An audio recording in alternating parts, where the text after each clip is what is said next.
Good evening, everybody. It's your boy, Jerry Colvin. I'm here to bring you a preview of tomorrow night's June 10th, 2016 Major League Baseball Daily Fantasy Sports Slate for all your FanDuel, DraftKings, and Fantasy Aces needs. We have some decent pitchers, some good matchups, and a lot of good games to go over. So without further ado, let's get this show on the road. First game of the night, we got the Detroit Tigers in the hitter-friendly Yankee Stadium, facing the left-handed CC Sabathia. Get your Tigers out, guys, because Sabathia, although he's looked really good lately, is facing the Tigers. So let's break this down from the Tigers side of things. First off, Mike Pelfrey is on the mound. Pelfrey is a fly ball pitcher in Yankee Stadium who really sucks. The Yankees are only striking out 17.7% of the time versus right-handed pitching. And also they have a .337 weighted on base average at home. So as far as pitchers go, dealing with Pelfrey, I would completely avoid them. As far as the Tigers bats go, even though Sabathia's looked pretty good lately, I am all over some Tigers bats tonight in a game with a 9.5 expected run total. The guys to look at tonight, if you want to try to be a little off the chalk, might be like a James McCann, who's been hitting very well lately and gets the platoon advantage, and I suspect he'll be low-owned, especially at a near minimum price. And the other guy to look at, if he finds his way in the lineup, and he should, would be Cameron Maybin. He's got a .518 weighted on base average right now, and he's only striking out 11.4% of the time versus left-handed pitching, and has a weighted runs created plus of 237. So apparently Cameron Maybin's found his way back into the world where he's viable again. Then, of course, we got the usual suspects involved. Ian Kinsler, 444 WOBA versus lefties, striking out 15.2% of the time. Naturally, Victor Martinez. Now, I'm probably going to fade Miggy in this game because Miggy actually hits right-handed hitters better than lefties. And if you could only take 4 guys in a stack like on FanDuel, Miggy would not be one of the guys I would use. Let's take a look at this from the Yankee side of things now. CC Sabathia has looked really good lately. As a matter of fact, he has 3 earned runs over his last 4 starts. Now, here's the thing about that. He hasn't faced shitty teams. He's faced the Orioles, the Toronto Blue Jays twice, and the ever-unpredictable Oakland A's. He does have a 3.31 home ERA, and he is a -145 favorite tonight facing the Tigers. He has a K per 9 of 7, but to be honest with you, would you attack the Tigers in Yankee Stadium with a left-handed pitcher? I wouldn't. Matter of fact, I believe CC's due for some regression tonight, and I'm not going to touch him at all. On the other hand, though, there are a few Yankee bats that highly interest me in this game. Jacoby Ellsbury is one of them. He has a .372 weighted on base average versus right-handed pitching, and with Mike Pelfrey allowing left-handed batters .329 WOBA and righties a .339 WOBA, even though the stats say Ellsbury isn't a better play, I'm still all about Ellsbury because he can steal your base, hit you a home run. There's a number of things he can do to score you points in fantasy. The other guy to look at is Carlos Beltran. He's been actually lighting it up lately, and he seems to be hitting more home runs than ever. It's almost like watching the guy that used to play back on the fucking New York Mets back in the day. Now, the other guy I use quite often at catcher, especially at home, facing right-handed pitchers, is none other than the left-handed hitting Brian McCann. He has a .327 weighted on base average, and the thing with McCann is he's either going to get you a home run or he's going to get you nothing. So keep in mind when you take him of that, especially if you're going to use him in cash games. And then Chris Parmelee's back. He's gone, he's back, he's gone, he's back, and right now he's tearing it up. Of course, he just started, so that might end just as quick as it started, if you catch my drift. So I don't know how much I'd be into him, but for a GPP to save a few bucks, it might certainly be a viable play. Moving right along, we got the Philadelphia Phillies facing the Washington Nationals in Washington. Now, here's something people don't realize. The Nationals actually struggle a little bit versus right-handed pitching. Now, you'd think with Daniel Murphy and Bryce Harper and all them big guns that they would absolutely mash it. So let's break this down from the Philly side of things first. We got Jeremy Hellickson on the mound, who has a decent K per 9 and 9, facing a Nationals team that strikes out a little over 20% of the time and has a subpar weighted on base average of .313. He gets a decent park shift in Washington, and he's facing Steven Strasburg. Now, that doesn't help when you're trying to get the win, especially on a site like FanDuel where you get a lot of points for it. But to save some money on a two-pitcher site, I might be willing to take a stab at Hellickson. I don't know how much I'd be investing in Philadelphia bats, but one thing's for sure, they will be low owned. So if I was going to force a few into my lineup, the only guy I consider paying anything for would be Odubel Herrera. He tends to hit righties kind of well being 396 weighted on base average, and he only strikes out 15% of the time versus right-handed pitching, which is huge when you're talking about facing a guy like Strasburg. Strasburg has struck out 25 batters over his last 18 innings. So certainly if you want to take a DFS player and you're going to pay up for a player, you want to find one that doesn't strike out a lot. If you really insist on some Philly guys, then why not save a few bucks and look at a guy like Jimmy Paredes, the recently acquired, of course. Remember he was on the Orioles? Remember that guy? Yes, I do. He currently has a 359 weighted on base average versus right-handed pitching. You know, I'm sure he's going to cool off, but he might be a viable option to save a few bucks. And if you want to punt the catcher position and somebody really low owned who has the chance for a dong, how about Cameron Rupp? He has a 340 weighted on base average versus righties, and to be honest with you, I've been punting with him quite a bit lately, and it's paid off and actually won me a few dollars. So let's take a look at this game from the other side of things, you know, the Washington side. We have Steven Strasburg on the mound, and like I said, keep an eye on him with that calf industry, who's a 270 favorite tomorrow night. 270. That's the second highest on the slate, facing who else? Like I said, the Phillies. One of the worst teams in baseball offensively, especially versus right-handed pitching. They're striking out over 22% of the time. They have a sub-300 weighted on base average and a weighted runs created plus of 83 versus right-handed pitching. 83. I'm not kidding around, guys. 83. How low is 83? Well, I'm sure a lot of high school teams could probably get a weighted runs created plus of 83. But nothing for nothing, the Phillies would definitely be the team to attack with Strasburg in cash games tomorrow night because they are absolutely terrible. And if you want to try to get some Washington bats in to do a little nice stacky, then the guys I would look at would definitely be Daniel Murphy. Like we discussed, you don't want to have guys that strike out, and Murphy's only striking out a little over 10% of the time. Not to mention he has a 462 weighted on base average versus righties and a 194 weighted runs created plus. 194. Not bad. And if you want to pay up for catcher, how about Wilson Ramos? He's still fairly young, and he's on fire. And he doesn't strike out a lot. Little over 14%. He has a 398 weighted on base average. And then there's the guy who's walking more than anything as of late, Bryce Harper. And his price has been deflated due to his recent output, which hasn't been great. So you can get him fairly cheap. But he still has a 394 weighted on base average versus righties, and he does not strike out a lot. And naturally, there's other guys like Anthony Rendon. He tends to hit well righties and lefties as of late. So that's about it from the Washington side. The St. Louis Cardinals tomorrow night are one of the best pitcher parks in Major League Baseball in PNC, facing the Pittsburgh Pirates. We got Michael Wacha squaring off against Garrett Cole. Now, back in the day, I think this would have been quite the matchup. And even though Cole has been mediocre, Wacha's been absolutely fucking terrible. So let's take a look at this from the Cardinals side of things first. Like I said, Wacha's been terrible. How terrible has he been? He's allowed 15 earned runs in his last 15 innings. Plus, he's facing a pretty nasty Pirates team. They're only striking out 18.8% of the time and are fifth in weighted on base average in Major League Baseball versus righties at 339. So he's certainly looking like he's in line to get shelled tonight. On top of it, left-handed hitters have a 343 weighted on base average off of Wacha. So to be honest with you, unless you're absolutely out of your mind and just want to piss away your money, I probably would avoid Wacha altogether. And to be honest, even the bats for St. Louis, despite the fact they're one of the best offenses right now in Major League Baseball versus righties, would probably be better reserved for a GPP. And if I'm going to take any St. Louis bats tonight, I'm certainly going to once again look for guys who don't strike out a lot, especially versus a guy like Garrett Cole. The first guy that comes to mind is my man, Aledmys Diaz. You know, he's only striking out a little over 5% of the time and currently has a 389 weighted on base average versus right-handed pitching.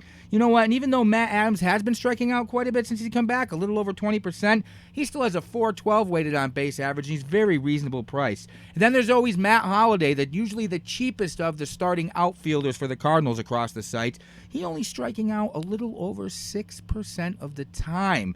And there's a 362 weighted on base average versus righties. So although I don't recommend it outside of GPP plays, if I was going to use any Cardinals tomorrow night facing Garrett Cole at home in that park, it'd probably be one of them guys who barely strike out I just mentioned. So although the Cardinals might be better for GPP, I do, however, love me some Pittsburgh Pirates tonight, and I think you can have a great stack using some of their bats. First off, though, let's take a look at Garrett Cole. Cole's been pitching fairly mediocre lately. He's had some decent starts, but it's kind of been hit or miss with him. So, to be honest with you, attacking the Cardinals, I would probably just avoid the pitching in this game altogether. But Cole is a minus 150 favorite, and this game does have an expected run total of 8. And the other good thing about Cole is, you know what? Left-handed bats only have a 253 WOBA, and right-handed hitters only have a 257 WOBA off of Cole. So it's actually kind of hard to pinpoint which bats to use because the splits are pretty even. With all in all being said and facing the Cardinals, I still think Cole would be better left alone. But there is them bats I love for Pittsburgh tonight, and 3 guys really come to mind for me. And I already know who you know the first one is, especially with left-handed hitters batting .343 weighted on base average off of Waka Waka Waka. And guess who that guy is? Gregory Polanco. That's right, Gregory Polanco. I am loving me some Polanco tomorrow night, and I will be all over him. He currently has a .406 weighted on base average versus right-handed pitching. He's only striking out a little over 14% of the time, which I can totally live with in DFS. And then even though Matt Joyce does strike out a little over 20% of the time, he absolutely crushes righties as a left-handed bat. And if he finds his way into the lineup, he's definitely a viable option in cash games and GPPs tomorrow night. And then there's Jung-Ho Kang, who can hit home runs. He's probably the only righty-on-righty I'm really interested in on the Pirates side facing Waka, but he absolutely crushes him. And he's only striking out a little less than 16% of the time and has a weighted on base average over 400 versus righties. So if I'm going to take any Pirates tonight, remember them 3 names, Polanco, Joyce, and Jung-Ho Kang. That's what I'm talking about. That's the Pirates I like, and that's who I would go with, and I'm definitely going to have a lineup with them 3 guys stacked in it. Next up, we got the mighty Baltimore Orioles in the Rogers Center facing the mighty Toronto Blue Jays in a game with an expected run total of 9. Break out the chalk, guys. Get out the chalkboard because this one's going to fucking be about as chalkiest as it gets. So let's take a look at things and break this down from the Orioles side to get things started. First off, the Blue Jays are striking out 22.3% of the time and are actually struggling a little bit versus righties with a .312 weighted on base average. Here's the thing, though. Their weighting on base average is well into the 330s at home, so there's definitely possibility for Gausman to get lit up tonight. Speaking of Kevin Gausman, he's allowed 10 earned runs over his last 17 innings pitched. The other thing is, though, he has also struck out 20 batters. So although we have K upside, pitching in a hitter's park like the Toronto Park is, I certainly would probably avoid Gausman like the plague and like that ugly chick at the bar at 2 a.m. when you're actually still sober. The other thing is, Estrada's on the mound, and he's been pretty good lately. So for the most part, I might try to avoid the Orioles bats. But if I'm going to decide to force some in, I guess I'd probably take a look at the right-handed ones. Estrada has splits where the reverse splits where right-handed bats have a 288 WOBA and left-handed bats have a 239 off of them. So the first guy who comes to mind, even though he strikes out a little bit, would be Mark Trumbo. He currently has a .416 weighted on base average versus righties. He's usually around the high 3K range across the industry, and he certainly has potential to give you a double donger. I love saying double dong. I'm not going to lie to you. And then there's also Adam Jones. He's batting leadoff, and he's a little over 3K lately on FanDuel, which I find way too cheap for a guy who can hit 2 home runs in a night. And even though, like I said, the lefties are not hitting as well as righties off of Estrada, if you still want to get a cheaper bat in, Hyung-Soo Kim has been hitting fairly well. How well exactly? How about having an over 400 weighted on base average versus righties? And he's only striking out a little over 11% of the time. And then if you want to try for that extra double dong potential, even though he strikes out a shitload, how about Crush Davis or Chris Davis, Crush Davis? Depends on which side of the fence you're on. If he strikes out, he's Chris. If he hits you a home run, he's Crush. But he has a 358 weighted on base average versus righties, and he definitely has the ability to go long ball. That would be the 4 guys I would definitely look at from the Orioles side of the things for tomorrow night if I was going to take any of them. So I guess the big question is, what do you think of the Toronto Blue Jays tonight? So let's break it down from the Blue Jays side of things. We got Marco Estrada on the mound. You know, over his last 3 starts, Estrada has a 1.96 ERA. 1.96. Facing an Orioles team that strikes out 23.5% of the time. Here's what tells me I would avoid Estrada as well. The Orioles are 3rd in Major League Baseball in weighted on base average versus right-handed pitching at 349. In a hitter's park like the Rogers Center, the last thing you want to do in DFS will take a pitcher who does not strike out a lot of guys like Estrada does most of the time, facing a team with a 349 WOBA. That has losing all your money written all over it. So as far as the pitchers go in this game, in my opinion, they're a complete wash, and I would avoid the both of them. If I was going to use any Toronto bats besides the usual suspects like your Donaldsons and your Bautistas and your Encarnacions, the guys that everybody's on, I would probably try, especially in a game like this that I think is going to have a lot of stacking, to get a few guys that will be lower owned that could go off. Maybe a righty on righty like Darwin Barty. Right-handed hitters still have a 297 weighted on base average off of Gausman. With how terrible he is lately, Barney is a viable punt play with Tulo out. He's been hitting extremely well, and he actually has a 389 weighted on base average right now versus righties. And here's the best part. We talked about Gausman with his 20 Ks over his last 17 innings. Well, Darwin Barney's striking out less than 10% of the time right now versus righties. So for a punt play, I'm definitely down with some Darwin Barney and GPPs. The other guy to definitely take a look at is Justin Smoke, because he's been smoking pitchers lately. I mean, smoking them. Have you been watching baseball? If not, pay attention to Justin Smoke as of late. He has a 370 weighted on base average versus righties, and he's definitely reasonably priced because for some reason, they just do not want to catch on to him. And then even though he's been slumping a little bit lately, with left-handed hitters having a 384 WOBA off of Gausman, Michael Saunders certainly comes into play, especially for the price. So you might want to take a look at Saunders tomorrow night if you're looking for some Blue Jays bats, because like I said, it's always Encarnacion, Donaldson, and Bautista. That's who everybody stacks, and that's who everybody will have. How many fucking guys are going to have Barney, Smoke, and Saunders? Let's be realistic. If them three guys go off in a GPP, hell, maybe even in a cash game, except for Barney. I would not use Barney in a cash game. I repeat, do not use Darwin Barney in a cash game, because there's a good chance he'll go 0 for 4 as well. So from the Blue Jays side of things, that's pretty much what I like is them guys, and them are the guys I will be looking at to use from that side if I actually use any Blue Jays at all. The Houston Astros tomorrow night are in the pitcher-friendly park of Tampa Bay, facing the Tampa Bay Rays. We got Lance McCullers facing Matt Andriese on the mound. You know what? Let me tell you something. This is one of them games where, with the two teams facing each other, you could feasibly use both of them and save some money as well on a two-pitcher site. And I definitely will have some exposure to both of these pitchers on one-pitcher sites. So let's break this down from the Astros side of things.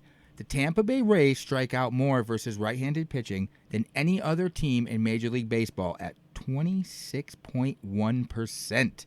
Not only that, their weighted on base average barely scratches 300 at 306, and their weighted runs created plus is 95, which is running around the middle of the road. On top of it, the Rays are absolutely terrible, and McCullers has only averaged 2 earned runs over his last 4 starts while striking out 26 batters over 17 innings. So, the question you have to ask yourself, do you believe in McCullers? Because the strikeout upside is certainly there, and he's facing a horrible team, and he gets a great park shift in a game with an expected run total of 8. So, in my opinion, McCullers is definitely a viable option, even maybe in cash games. If you're looking at any Astros bats, which to be honest with you, I would probably completely fade them in this game.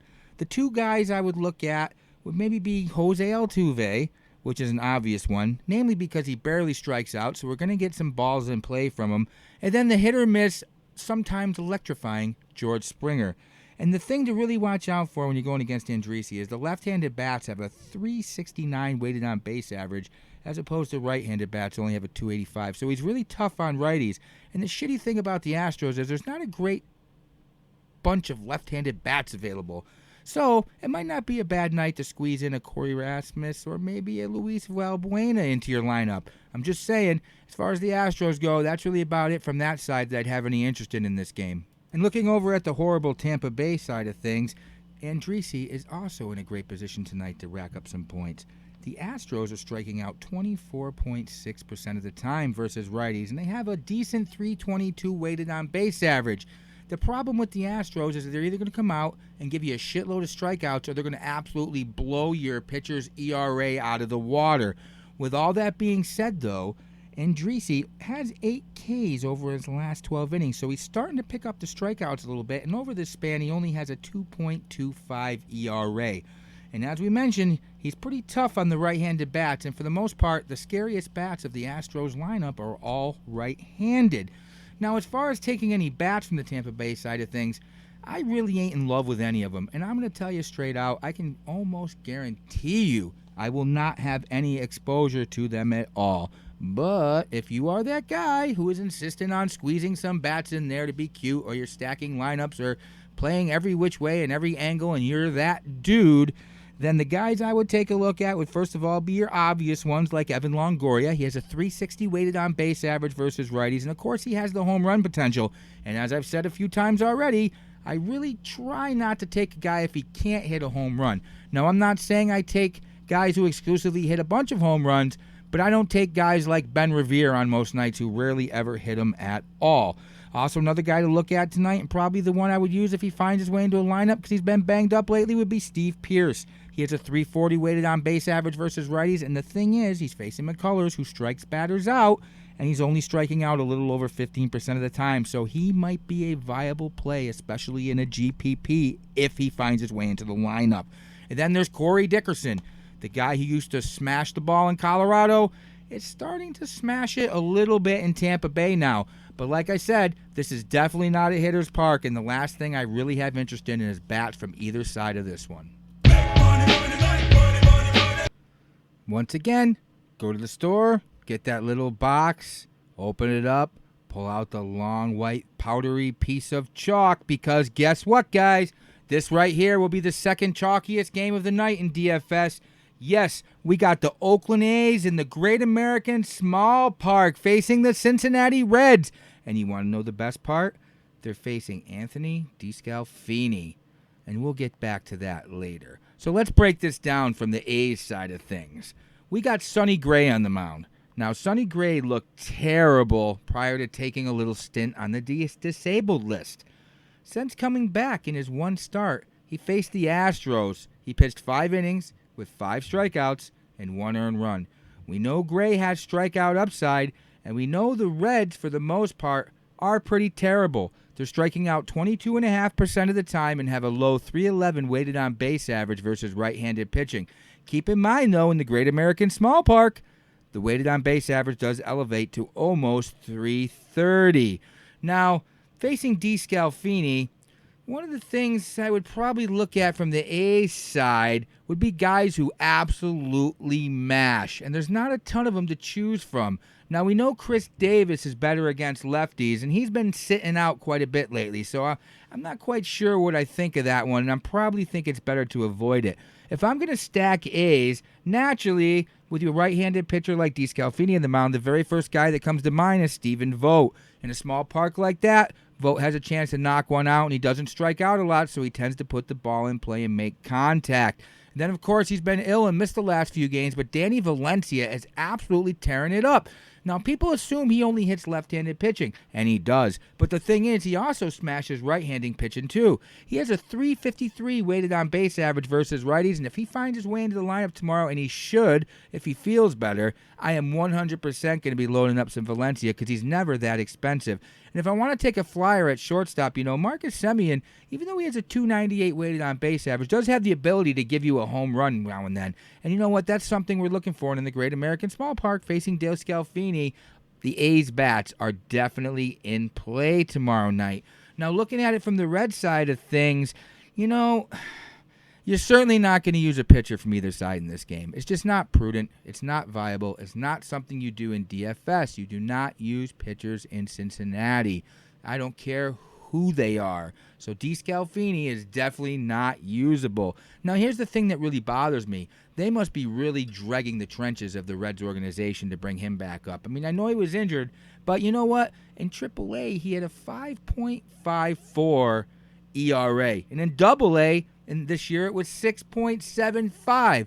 So my first question is, how the fuck do you even promote a guy when he has a 6.7 ERA in AA to AAA where he has a 5.4 ERA or 5.54? And now you bring him in to face the A's in the Great American Small Park? This game has an expected run total of 9.5, and Gray is actually the favorite because DeScalfini is so frickin' terrible. So, attacking Sonny Gray in Cincinnati, who do you look at? Well, naturally, the first guy that comes to mind, and let me tell you something, I will be stacking Reds, and I am 100 about the Red side of things tonight. Duvall, 387 weighted on base average versus righties. Jay Bruce, 379 weighted on base average versus righties. Zach Cozart, top of the order, 358 WOBA, only striking out 12.5% of the time versus righties. And then, of course, there's the most boring guy who I never take, Joey Votto. And if you're looking for a few dollars in savings, possibly Brandon Phillips, and there's always Eugenio Suarez, who can hit you a home run and steal a base or two. Like I said, this game will be the second chalkiest, third chalkiest, whatever the case is. It's so chalky there could be body outlines on concrete from it. So these bats are all in play, and I definitely will be using some, and you should too, especially in cash games. So the Chicago Cubs are at Turner Field facing the Atlanta Braves tomorrow night, or tonight, depending on what day you listen to this podcast. As you noticed, I keep switching between the two because it's getting late and I'm getting tired. Anyways, we got Jason Hamill facing the terrible Bud Norris, who keeps finding his way back into rotation somehow. This game has an expected run total of 8, so it's not exactly expected to be a barn burner, and Hamill is a minus 270 favorite, which is tied for the highest on the board with Steven Strasburg, if he even pitches. So Hamill is definitely going to be a top cash game play, facing the Braves, who are terrible versus right-handed pitching. Even though they're only striking out a little over 20% of the time, they only have a 283 weighted on base average, which is 30th in Major League Baseball versus righties, and a weighted runs created plus of 75, which really is not that intimidating. Now, Bud Morris allows a 411 weighted on base average to left-handed hitters and a 403 weighted on base average to right-handed hitters. So with that being said, what Cubs bats aren't in play? They're all in play if you ask me. But of course, the favorites would be your guys like Anthony Rizzo with a 411 weighted on base average versus righties, who doesn't strike out much, doing so a little less than 13%. And then naturally Ben Zobrist and Chris Bryant, blah, blah, blah, blah. Them guys are all in play. They're all giant bats, but they're hitting in a pitcher-friendly park at Turner Field. So if I'm going to do the Cubs thing, the guy I've really been using a lot lately and I really like is Javier Baez. He's cheap on a nightly basis, and he seems to be finding his way into the lineup more and more, and he's producing. So in your Cubs stack, if you can afford it, I would maybe go Hamill, Rizzo, Baez, and maybe a Fowler, Zobrist, or one of them other guys that you want to fit in that's cheap. Now, looking at it from the Brave side of the thing, Jason Hamill's been pretty stellar as of late. I mean, stellar. He has a K per 9 around 8, and he only has a 2.14 ERA on the season. And he's absolutely been pitching to them parameters up till now with zero regression. So I fail to see how the Braves are really going to have any bats tonight that are viable. So if I was actually going to try to fit in any Braves bats at all, the only ones I would do would maybe be somebody like Chase Darno, who has a 373 weighted on base average versus right-handed pitching. And I'd probably, for a punt, because he bats cleanup quite often, if he finds his way into playing catcher, maybe use Tyler Flowers. He has a 332 weighted on base average, and he's usually near the bottom of salary range across the industry. But like I said, I wouldn't touch any of them bats with a 10-foot pole. And if you use any, it certainly is at your own risk. Moving right along, we got the powerful Boston Red Sox at Target Field facing the lowly Minnesota Twins. We got Stephen Wright, the knuckleballer, taking on right-handed pitching Tyler Duffy, the youngster. Now, Duffy has not looked all that good lately. As a matter of fact, he's allowed 14 earned runs over his last 17 innings. Stephen Wright is a minus 140 favorite on the road, and this game has a 9.5 expected run total. So basically, break out the chalk again, because Red Sox bats are going to be highly owned tonight in cash games, and more than likely I will have them in my cash game lineup as well, where I can afford them. Now, Stephen Wright is definitely a viable option tonight facing the Minnesota Twins. They're striking out 21.6% of the time and have a 314 weighted on base average versus right-handed pitching. Now, Target Field is generally more neutral as far as I'm concerned when you deal with park shift, but the Twins, well, let's be realistic. I don't think they stand a chance tonight. All right, Stephen Wright has a 1.71 ERA over his last 3 starts and has 17 strikeouts over 21 innings. I just don't see the Twins handling that. I just don't.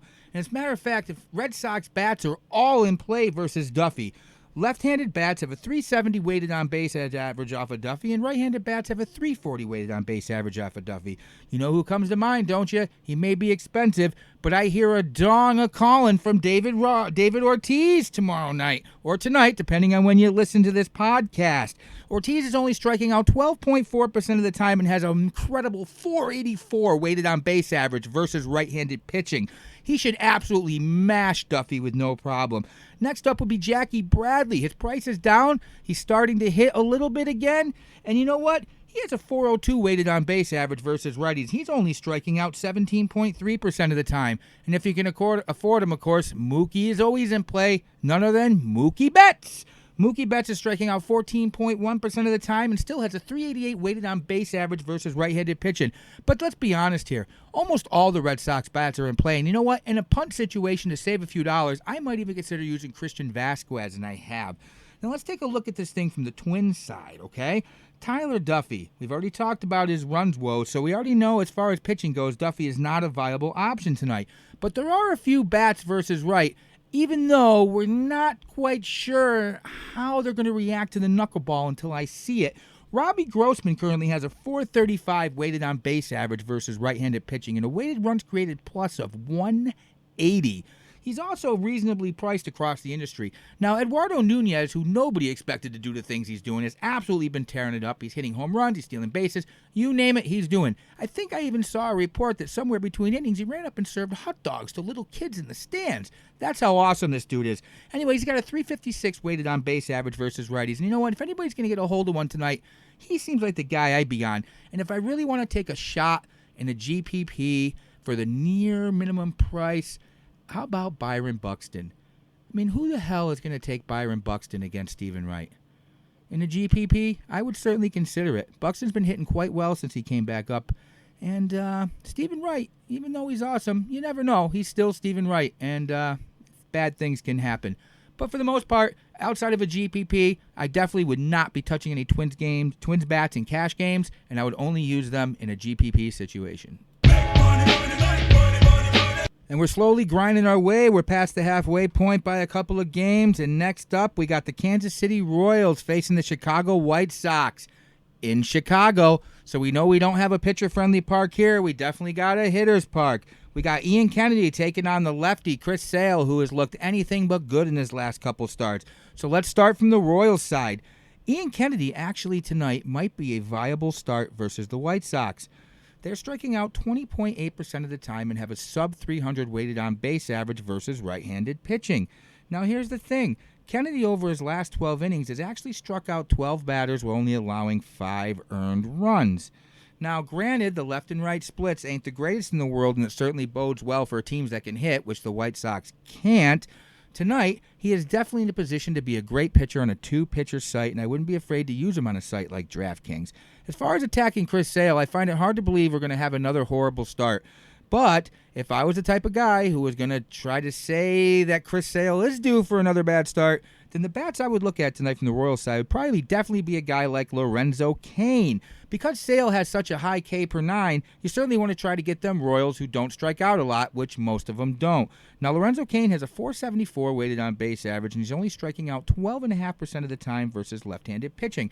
If you want to try to save a few bucks, Paul Orlando, he has a 353 weighted on base average versus lefties, and he's only striking out 17.1%. And then at catcher, there's always my guy against lefties, Sal Perez. Historically, he crushes left-handed pitching, and he's only striking out 17.1%. So as far as Royals go, them are the guys I might take a look at, and maybe even Whit Merrifield. He's been kind of slumping the last couple days, but he sure did get off to a hot start.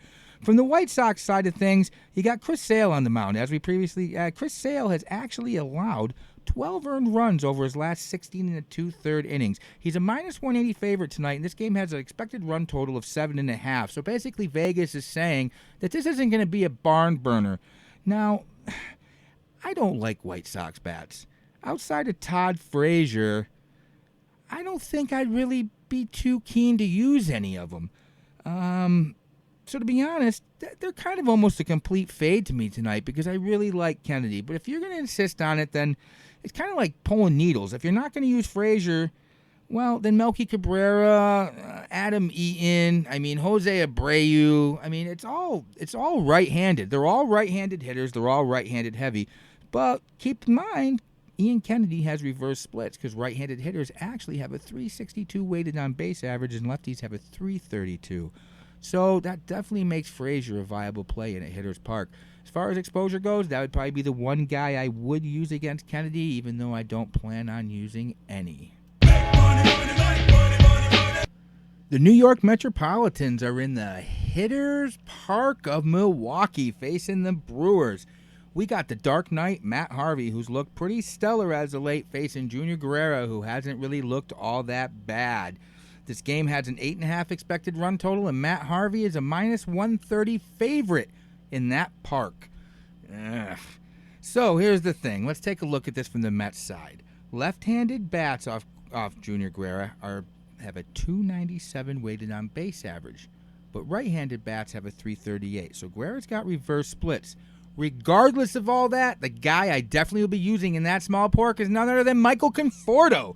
Michael Conforto has a 400 weighted on base average versus right-handed pitching, and he's the one guy I definitely, if I'm going to use any Met tonight, will make sure to put in my lineup. I am all about the Conforto train tonight. And if I'm not going to use Conforto and I want to load up a few other bats as well with him, then the guys I might look at would be like Yoenis Cespedes. Cespedes has a 352 weighted on base average versus right-handed pitching. His price is not that inflated right now. And the other guy at second base, which is always hard to find second baseman hit home runs, would be Neil Walker. Neil Walker mainly has a 329 weighted on base average versus righties. You'll have to forgive me. It's getting late. We're at like 11 p.m. here, and if anybody knows me, they know that I'm in bed a long time by now. I'm just trying to get this fucking thing done tonight so you guys have plenty of time to listen to it. Maybe a few more people can actually hear it. So outside of Neil Walker, there ain't really a lot of Mets bats to really be looking into. Maybe some James Loney, but outside of that, really not too much. And I don't think I have any faith in using Matt Harvey for a third great start in this park. I think even though the Brewers aren't that great, they're striking out 25% of the time and have a 322 weighted on base average versus right-handed pitching.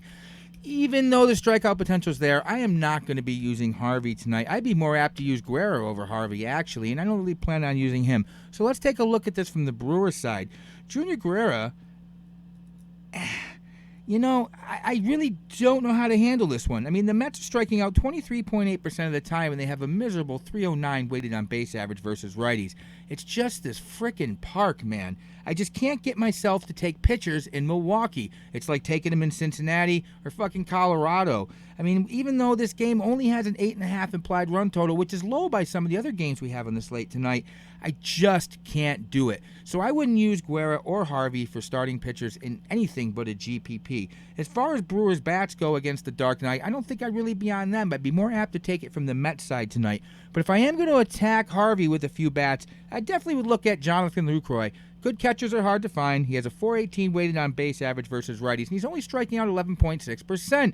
And I can't stress enough, when you're facing pitchers who know how to strike guys out, you take batters who don't strike out. Ryan Braun, he has a 372 weighted on base average versus righties, and he's only striking out a little over 15%. And even though Jonathan VR does strike out a lot, he has a 349 weighted on base average versus righties. And you know what? Left-handed bats have a 330. Wait a minute, where is it? Oh, here it is. Sorry, guys. It's a 338 weighted on base average versus Harvey, and righties have a 311. So maybe in an extreme GPP situation to save a few dollars, and if you're in a pinch in that park, I might take a flyer on some Kirk Neuenhuis. And you know what? I feel like I should punch myself in the face for even saying that.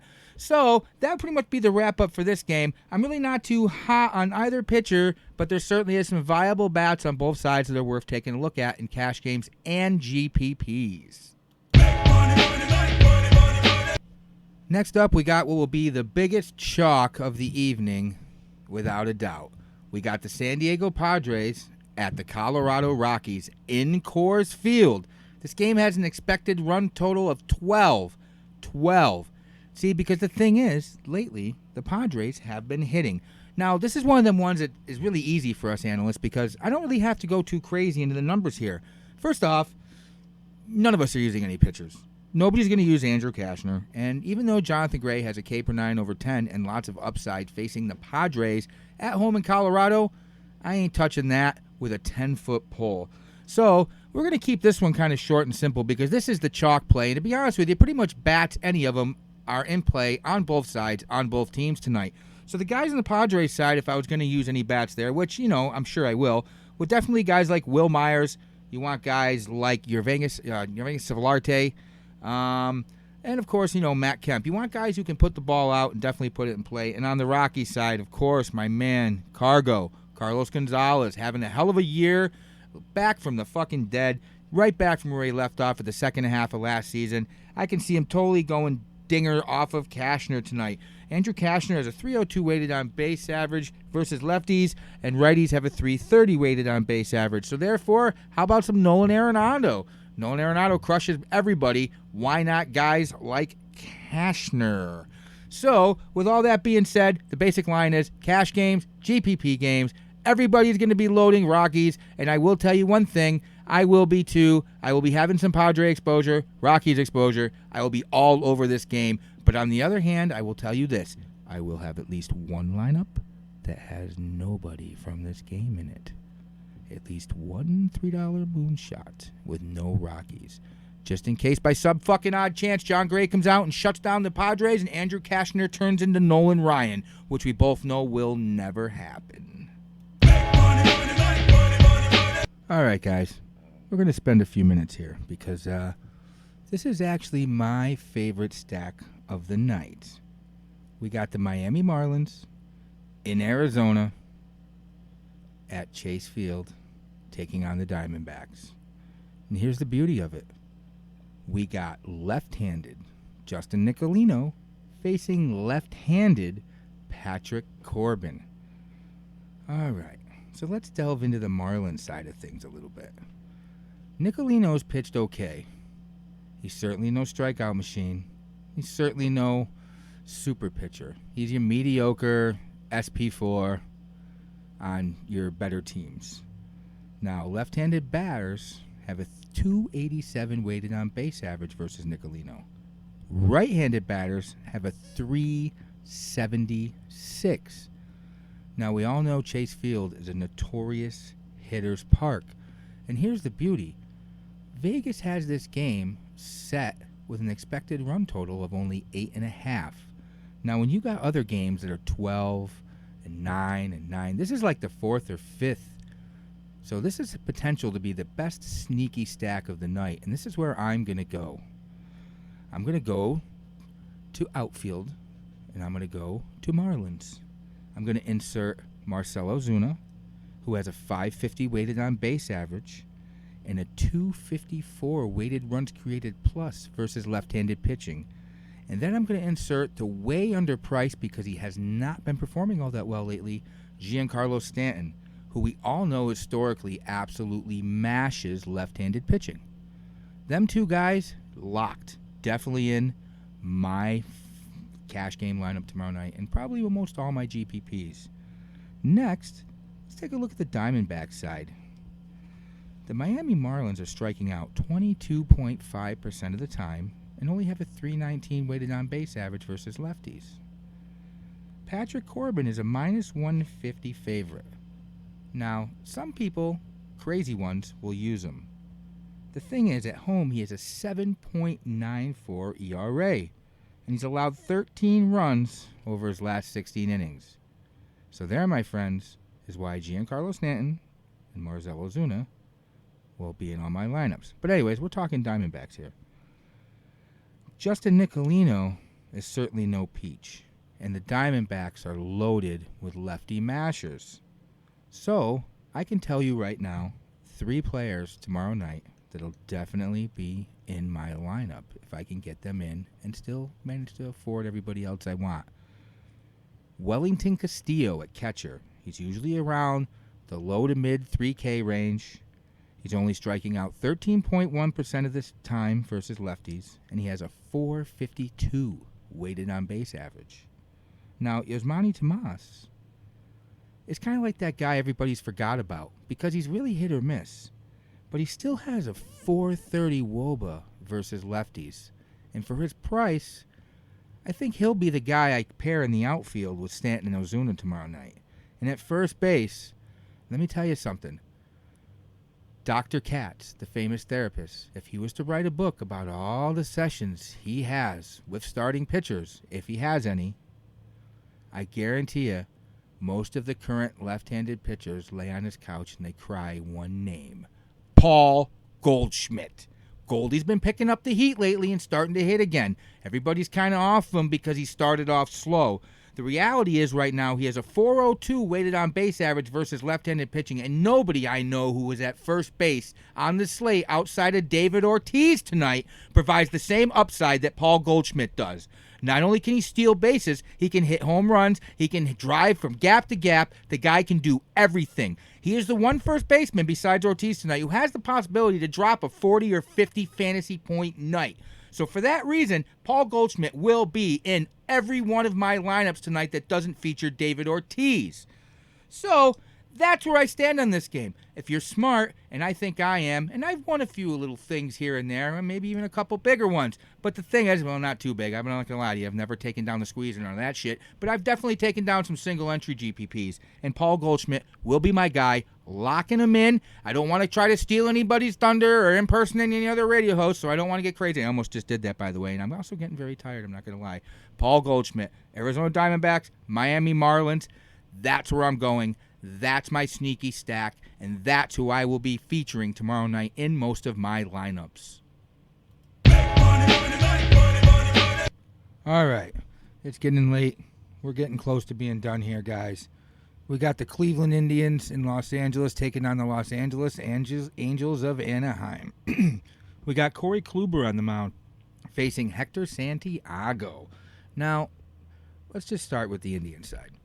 Corey Kluber has been starting to look a lot better as of late. His ERA is only 3.10 over his last 3 starts, and he has 21 strikeouts over them 20 innings.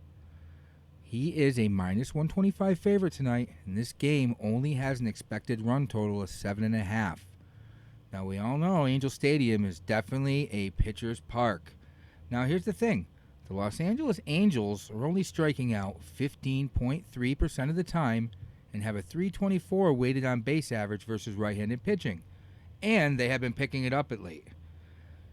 I'm kind of scared to take Kluber tonight. There's not a lot of K upside here. It's not a great hitter's park, but the Angels have been looking rather scary to me as of late. So outside of a GPP or maybe as a second pitcher, I'm going to avoid Kluber tonight. But I am, however, going to load up on some Cleveland bats this evening. You see, Hector Santiago has allowed 14 earned runs in his last 13 innings pitched. He also has a 6.31 ERA at home in that park. So with that being said, Francisco Lindor and, for even much cheaper, Tyler Naquin both have 375 weighted on base averages versus left-handed pitching. Now, even though he strikes out a lot, a guy who can drive the ball out of that park is a guy like Mike Napoli. Napoli has a 345 weighted on base average and absolutely has been crushing the ball. And then there's the guy that the Tigers got rid of in Rajai Davis. Now, everybody knows Rajai Davis notoriously handles lefties with ease. Not to mention, he's been tearing it up lately. He's not only stealing bases, but he's hitting home runs. A lot of these guys I just mentioned are why the Indians are actually playing quite well, on top of the fact they have such great starting pitching. So, them are the 4 bats I like from the Indian side. Now, let's move over to the Angels. We were talking about Kluber.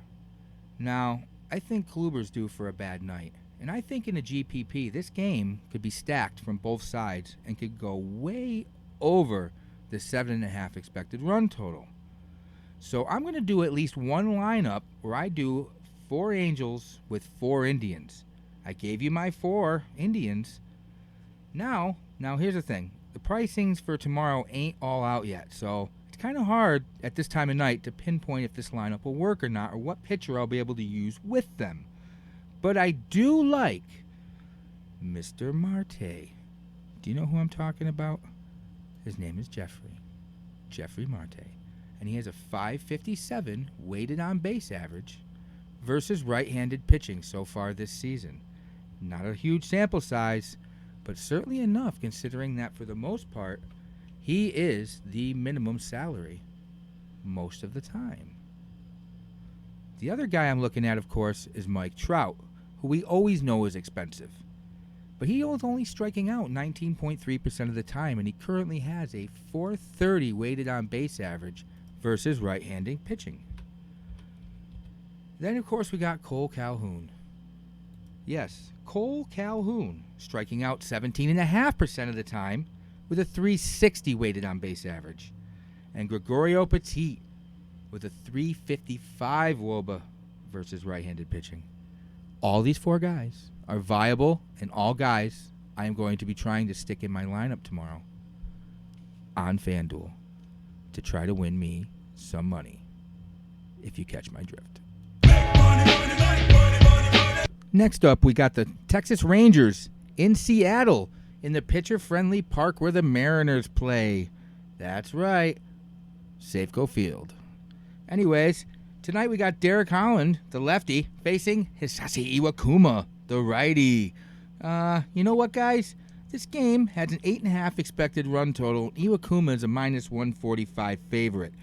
I have a feeling this game's going to be a heavy stacks by a lot of people tonight, and I have a feeling it's going to be a giant disappointment. So I can tell you right up front, for the most part, I'm going to be avoiding a lot of these bats tonight. But let's take a look anyways at the Rangers side. First of all, we got Derek Holland on the mound. Holland's been pitching real well. Now, he's been pitching well, but he's doing the one thing I look for in starting pitching that kind of makes me not want to go against him. He's kind of getting better every start. Matter of fact, over his last two starts, he has a 2.08 ERA, and he's only allowed 3 earned runs. In one of them starts, he faced the very same Mariners. So, something's going on with Holland this season, and it's in a good pitcher's park, so I'm kind of hesitant to take many of the Mariners' bats, despite the fact that he's a left-handed pitcher. Now, as far as batters go from the Rangers side, one guy I do like is Jurickson Profar. He's hitting the shit out of the ball right now. He's got a .459 weighted on base average versus right-handed pitching, and he has a 191 weighted runs created plus. And he's not striking out much, 13.2% of the time, guys. And how about Nomar Mazara? 404 WOBA, striking out a lousy 15.1% of the time. And if he makes it into the lineup as catcher, how about Brian Holiday? Striking out 15.4% of the time with a .335 WOBA. For a punt play, he could be viable. But like I said, I'm kind of hesitant to stay off of this game. Now let's look at it from the Mariners side. We already spoke about how well Holland is. Let's talk about Iwakuma. He's been pitching fairly well lately. Actually, middle of the road, SP3 starting numbers. He has a 3.43 ERA over his last 3 starts, and he has 16 strikeouts over 21 innings. In them 3 starts, he saw the very same Rangers, the crappy Padres, and then the unpredictable Oakland A's. So it's kind of hard to get exact determination on how the strikeouts should have went. See, the strikeout totals could be low because of the A's, and I'm not going to lie, check and see exactly how many he had against them. The problem is, Iwakuma does not pitch as well at home so far this season as he does on the road. He has a 5.46 ERA at home compared to a 3.20 on the road. So, even though I already said I'm kind of not looking at bats too much in this, there are a few viable bats from the Mariners side against Holland that if you're going to go against them, you should look at. The guys I would probably take a look at in that case would be Chris Iannetta, 407 weighted on base average, and of course Nelson Cruz, versus left-handed pitching of course, and Nelson Cruz, Franklin Gutierrez, and Dae-Ho Lee. These are all guys who have potential to crush left-handed pitching and all have decent weighted on base averages. If you want to stack them, that's where you stack. I think a lot of people are going to go here, and I'm going to be completely avoiding the pitchers and the hitters and this game altogether. I just have a bad feeling about it. Last but not least, guys, this is the game of the night. We got the Los Angeles Dodgers, go Dodgers, facing the San Francisco Giants in San Francisco. We all know AT&T Park next to Dodger Stadium is one of the best pitchers' parks in Major League Baseball. We got the best pitcher in Major League Baseball in the lefty Clayton Kershaw facing the righty Johnny Cueto. This game has a expected run total of 6. And you know what, guys? I'm not even going to spend much time on this game. This is a no-brainer. If you take bats against either one of these guys in this fucking game, you are out of your mind. There's no Madison Bumgarner tonight to hit a home run off of Clayton Kershaw. And we don't have Bumgarner pitching, so we don't have Kike Hernandez to blow his shit up. So therefore, both of these guys are more than in play. The Dodgers are struggling, and the Giants have no Hunter Pence. Posey has not been hitting all that well. So outside of that, what does Kershaw have to worry about? Panic? Tomlinson? Jarrett Parker? Come on. I know these guys have shown flashes, but Kershaw is going to shut them down. In cash games, top play. On a two-pitcher site, the top play. Anytime Clayton Kershaw takes the mound, he is the top play. Is he expensive? Fucking A right he is. He'll cost you a fortune, and he's going to actually make you have to do some homework and search for some value in order to use him, especially on a site like FanDuel where he's going to be through the roof. But make no mistake about it. If you do a little homework, pay attention to value, try to find guys, 1 or 2 guys to plug in for the minimum to near minimum, usually start at a good place like the catcher, second base, and usually an outfielder or a shortstop. Them are places you can look for savings to get your Kershaw of the world into the lineup. So therefore, that is it, guys, for baseball. Cueto, Kershaw, both of them, cash game viable. I will be on both of them. Hell, I haven't seen the pricing yet for Cueto, but if I can, I might even try to pair him with Kershaw on a two-pitcher site. Okay, that's a wrap for the DFS action. Stay tuned for my couple-of-minute little rant. All right, my night is over. I'm getting ready to go home to my wife. I just want to talk about something that bothers me. We're going to make this quick because this fucking thing's already 57 minutes long, and I never thought it'd be this long. I am tired of seeing 500-pound people slowing me up at red lights when it turns green because they're in the middle of the intersection in them stupid fucking little motor scooter things. So what's that? The new thing in America now? If you get to be over 500 pounds, you get a fucking motor scooter? I don't understand that shit. Second of all, why is it that every time one of these big people, and don't get me wrong, I used to be 450 pounds. You know what I did? I didn't get a fucking motor scooter. I went out and did what I had to do and tried to lose some weight so I wouldn't die. The last thing I did was say, Doctor, I'm so tired of walking. Would you buy me an electronic scooter at the government's expense? No, fuck that, okay? Start walking. Or you know what? How about this one? Get in your little motor scooter, unplug it from the wall, and ride down to your local supermarket. Go up to the deli. Or better yet, go to the produce section because obviously the deli is not where you need to be. And say, excuse me, Mr. Produce guy? Yes. Could you please point me where I can get a bag of dicks so I can eat them? Yes. Eat a bag of dicks. You know what, better yet, eat a bag of diet dicks, okay? Because this is absolutely ridiculous, waiting for you guys to cross the street on these stupid things. There's people out there who legitimately need these things to survive. We don't need people who could stop eating extra cheeseburgers, using up all the money allotted for these things for people. All right? On that, I am out, guys. I am Jerry Colvin. I work at a couple of different sites. I don't know if I want to mention it because I don't know if it's okay, to be honest with you or not. I'll have to talk to them first. And I'm out of here until next week. Next Friday night, I'd like to cut this down to get it down to about 30 minutes. I think I was a little too thorough tonight, and I'm sure it's probably a little long-winded, and you guys are more than sick of listening to my ass at this point. I'll see you next week.